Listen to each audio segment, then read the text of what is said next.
fellas, POGMarineFPS. Now the first thing you need to look for when purchasing a American-made AK is parts. What parts do they use? Because someone may use parts kit, but they may get rid of a few due to the stupid compliancy law that we have that's going on right now. So they may throw out the parts that are actually pretty nice.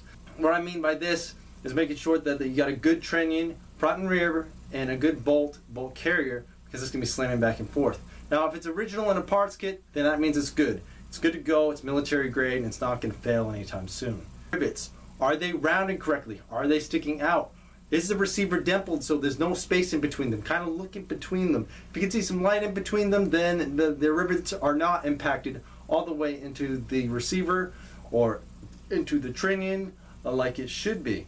Another thing that you can look for is definitely look for pretty much in any firearm is make sure if it's a secondhand firearm, make sure that the bore is good. There's no major rifling that's missing, no dings, nicks, or anything like that. Now one thing you can look for that it's just cosmetic reasons is a good paint job, but whatever. Now another thing looking for an American-made AK is the price.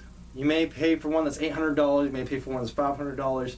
There are plenty around that are in the $500 to $600 range that are good AKs, made from military parts kits, but they're not the prettiest finishes.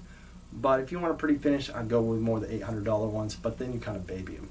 That's just what I kind of do. But other than that, if I have something around $500 to $600, that's when I get a little use them like they should kind of AK usage.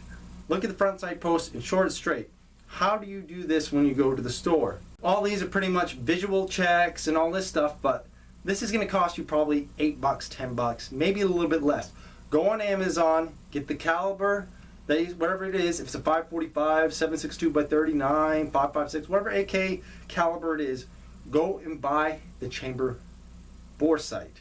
Now why I don't recommend the universal, because some of them have the muzzle brakes that'll kind of interfere with it and move a little bit, like the AK-74 muzzle brakes. So I would recommend just going on Amazon, buy a cheap bore sighter, and then put it in the chamber and line it up on like a white wall, wherever it may be. Don't point it at anybody. Don't point it at anybody's eyes because the laser's shooting out there, and make sure that the sights are lined up. All these things considered, quality of parts from the parts kits, what are kept from the parts kits, rivets from paint job to the inside of the barrel to the front sights.